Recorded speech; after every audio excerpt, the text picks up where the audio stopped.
Salut les organisers et bienvenue dans ce live numéro 362 de mon défi de 365 jours de live. On est à 3 jours de la fin de ces lives. Je suis encore tout encombré dans la tête pour savoir comment je vais faire mon année 2026. Là n'est pas la question pour ce live de ce soir, mais je ne sais pas du tout comment je vais m'organiser au niveau de mes vidéos. Il y aura sûrement des vidéos du dimanche. Est-ce que je ferai des vlogs ou pas? Je sais pas. Bref, c'est pas le sujet de ce live ce soir. Mais ça me pose question puisque les lives finissent dans 3 jours. Aujourd'hui, j'avais envie de revenir sur cette obligation de changer d'identité pour pouvoir changer sa réalité. Je vais te donner un exemple tout simple, tout ridicule, qui peut paraître tout ridicule, mais qui était mon identité avant, quand j'étais plus jeune. Et c'était pas plus tard qu'hier, je crois que c'est hier. Quel jour là? Dimanche? Ouais, ça devait être hier soir. Hier soir, je suis allée faire quelques courses avec Colline. Et pour la nouvelle année, on s'est acheté chacune une paire de boucles d'oreilles spéciales 2026. Et moi, systématiquement, je regarde si tout va bien, si elles sont belles, s'il n'y a pas de défaut, s'il y a bien les attaches, tout ça. Enfin bref, je fais attention. Et donc, je les trouve bien. Mais finalement, en les regardant de plus près, j'ai vu qu'il manquait un petit carré de strass. Mais c'est pas très grave. Et Colline prend donc la même paire, enfin une autre paire, puisqu'on fêtera le nouvel an dans 2 lieux différents toutes les deux. Enfin, elle à la maison, puis moi chez mon frère. Et donc, nous voilà à la caisse. Et là, Colline me dit comment la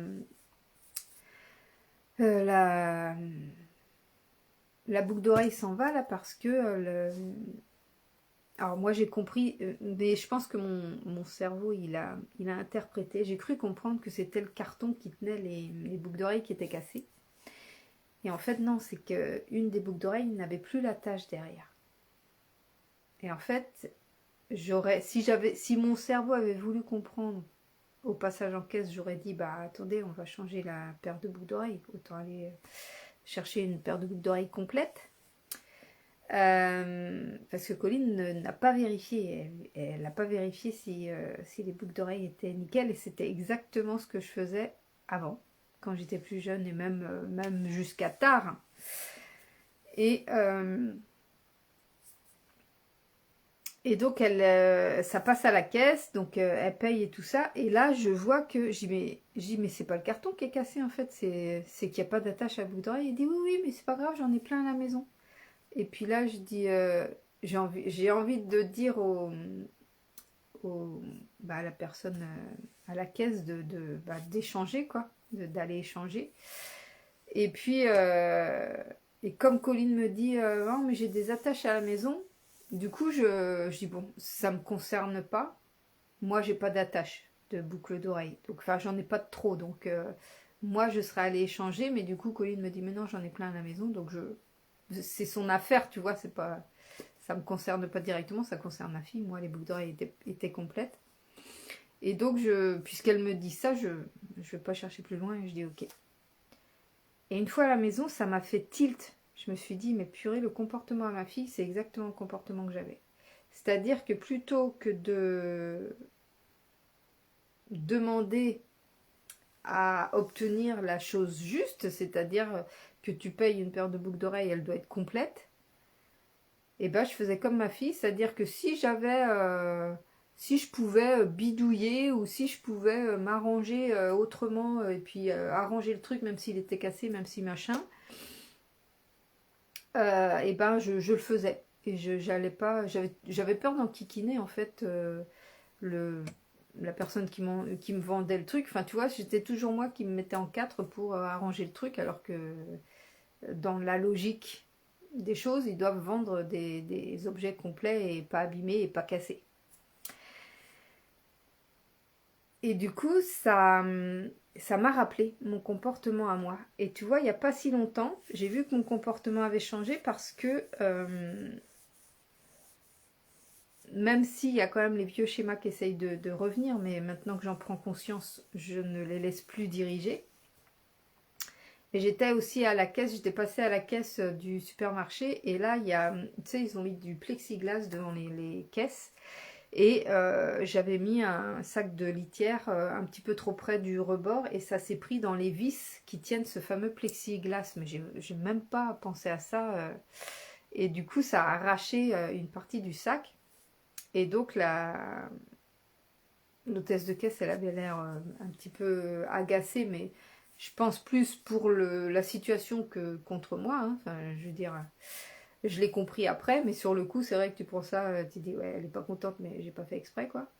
Et puis donc, elle enlève le sac, et puis elle nettoie, et puis elle me dit, va falloir, va falloir aller en chercher un autre, madame, et tout. Et puis, parce que j'ai pas réagi sur le coup, j'étais plus dans l'émotionnel, à ressentir ses émotions à elle, le fait qu'elle soit agacée de nettoyer tout le bazar et tout. Et dans ma tête, il y a mon ancienne moi, mon ancienne identité qui était prête à dire, bon, c'est pas grave, c'est un petit peu déchiré, à la maison, je vais mettre un scotch et puis ça va être bon. Mais non, en fait, le plexiglas, c'est pas moi qui l'ai mis, la vis, c'est pas moi qui l'ai mise. À partir du moment où je ne suis pas encore à l'extérieur du magasin, ou tout du moins que je n'ai pas passé la caisse, ça appartient encore au magasin. Et du coup, je suis allée chercher un nouveau sac, je suis passée à la caisse et je me suis quand même excusée de la chose que j'avais pas fait exprès. Et elle m'a dit non, non, vous inquiétez pas, elle dit ça arrive tout le temps. Elle dit avec les vis là, elles sont trop sur le tapis et du coup, dès qu'on a les objets un petit peu trop au bord, et ben ça prend dedans. Je dis j'essaierai de m'en rappeler pour une prochaine fois, mais ça m'était jamais arrivé. Et donc très gentil et tout, enfin ça s'est très très bien passé. Mais tu vois, le réflexe de me dire, de me mettre en quatre pour dire, bah non, pour l'arranger, pour que ça dérange personne, pour que... Bah non, en fait, tu as des besoins, tu as des exigences, tu as du respect envers toi-même. T'as pas à te mettre en quatre pour qui que ce soit. C'est pas parce que... ça te fait de la peine ou émotionnellement ça te touche que quelqu'un soit embêté, embarrassé par la situation que toi tu dois te mettre en quatre automatiquement pour arranger la situation qui n'est pas du tout sous ton contrôle à la base. Et c'est pas à toi de trinquer ou de supporter l'erreur qui a pu être commise ou la situation qui est pas du tout due à ton fait à toi en fait. Et c'est ça que j'ai appris avec les années, c'est-à-dire que j'ai arrêté de plus en plus de me mettre en quatre. Et là, la dernière situation où je continue à me mettre en quatre, c'était pour mes enfants. Et aujourd'hui, j'arrive de plus en plus à ne plus me mettre en quatre pour eux, à trouver un équilibre, à leur faire comprendre que je suis toujours là en soutien, mais que ça va leur être bénéfique qu'ils prennent leurs propres responsabilités pour travailler leur confiance et pour travailler leur maturité. Et, euh, et donc voilà, tout ça est un cheminement, mais c'est pour te dire que, tu vois, c'est quelque chose que j'ai eu longtemps, très très longtemps, et que j'avais encore récemment avec mes enfants. Que j'avais encore début d'année 2025, ou plutôt fin d'année 2024 avec mes enfants. Et que j'ai travaillé toute l'année 2025 parce que finalement c'était la plus grosse partie que j'avais à travailler et que je refusais de voir depuis des années en fait, depuis 22 ans que j'ai eu mon premier enfant. Mais voilà, une fois que tu le découvres, une fois que tu comprends ton mécanisme automatique et inconscient comme ça, tu rectifies. Déjà, en prendre conscience, quand on prend conscience, ça te laisse le choix de le modifier à l'instant T. Tu vois, la colline, il faut que je lui en parle d'ailleurs, parce que je n'en ai pas parlé, mais il faut que je lui en parle. Il faut que j'essaye de lui amener ça pour commencer à la faire réfléchir là-dessus. Il y a des choses où elle y arrive, et puis il y a des choses où elle préfère se plier en quatre pour qu'il n'y ait pas de problème, ou pour que ça gêne pas, ou pour, enfin, sa mère tout craché il y a quelques années.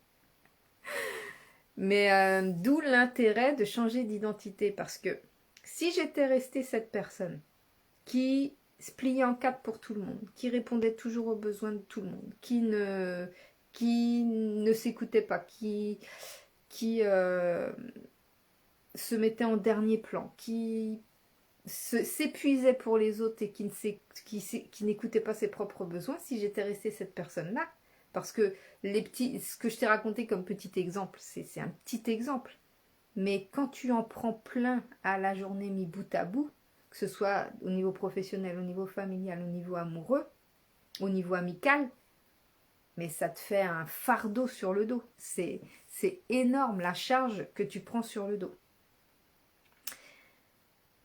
Et donc, si j'avais pas changé d'identité, j'aurais sans doute refait un burn-out. Je serais peut-être en dépression continuelle, c'est-à-dire en dépression longue durée. Si j'avais refusé de changer mon identité, j'aurais pas cette vie douce que je connais aujourd'hui. Et une vie douce, ça veut pas dire que j'ai pas de difficultés, que j'ai pas de problèmes, mais elle est douce parce que les difficultés que j'ai envie d'appeler des étapes, ces étapes de vie, je sais qu'elles sont un passage pour me faire évoluer. Donc je les regarde plus du tout de la même manière. Je regarde plus ce qui peut paraître des difficultés pour certains, je ne les regarde plus comme des difficultés, mais comme des étapes à surmonter pour pouvoir passer à mon niveau d'évolution suivant. Et donc c'est ça le changement d'identité, c'est des comportements que tu avais avant et qui te conditionnaient dans une réalité, dans une certaine réalité. Tu changes ces comportements, donc tu changes d'identité et ça t'amène à une nouvelle réalité. Donc si tu ne changes pas d'identité, tu ne peux pas changer ta réalité. Et quand ta vie change à un niveau, que ce soit au niveau professionnel, au niveau amical, au niveau familial, au niveau amoureux, quand ta vie change à ce moment-là, c'est que ton identité a changé. C'est que soit ton âme a aspiré à quelque chose de plus grand et donc ça te fait forcément perdre ou abandonner quelque chose parce que ton âme a besoin d'espace pour créer autre chose. Ou alors c'est ta blessure qui est activée, 1, 2, 3, 4, 5 blessures qui sont activées. Quand il y a 5 blessures d'activées, c'est chaud. Mais ça peut être des blessures d'activées et là, l'identité est directement conditionnée par la blessure. Et donc tu vis une vie de souffrance, des situations de souffrance perpétuelle. Donc ton identité, quand tu changes d'identité, c'est pas forcément dans le bon sens. Mais si tu en as conscience et que tu choisis quelle identité tu as envie d'incarner, là tu peux choisir quelle réalité tu as envie de créer. Et à partir de la réalité que tu as envie de créer, tu choisis, tu détermines ou tu choisis l'identité qui correspond à la réalité que tu as envie de créer. Donc moi aujourd'hui, j'ai envie, depuis longtemps, j'ai envie d'une réalité de liberté, de douceur, de paix intérieure. Je suis en train de commencer à le vivre là, vraiment. Et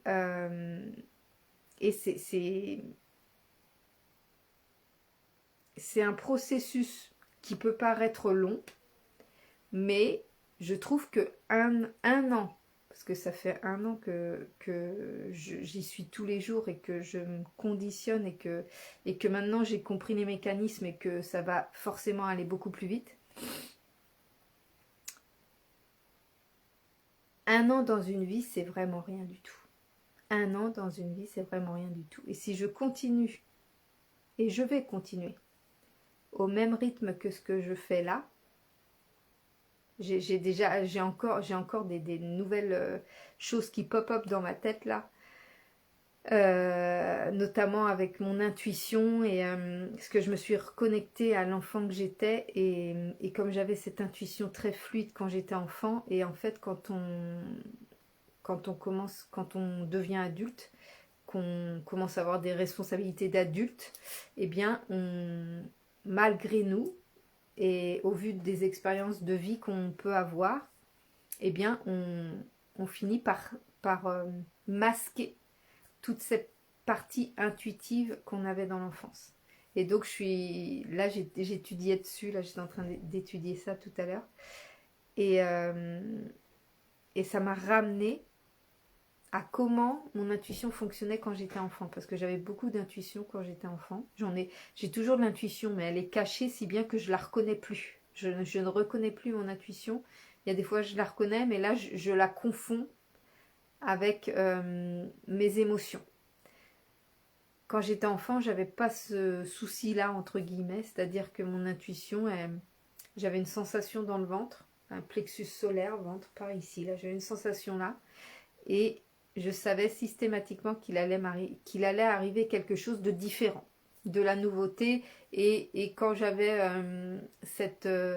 enfin moi, comme j'étais très positive et très, très optimiste, j'étais toujours en train de me dire que il y a une belle chose qui va m'arriver. Et il m'est arrivé plein de belles choses.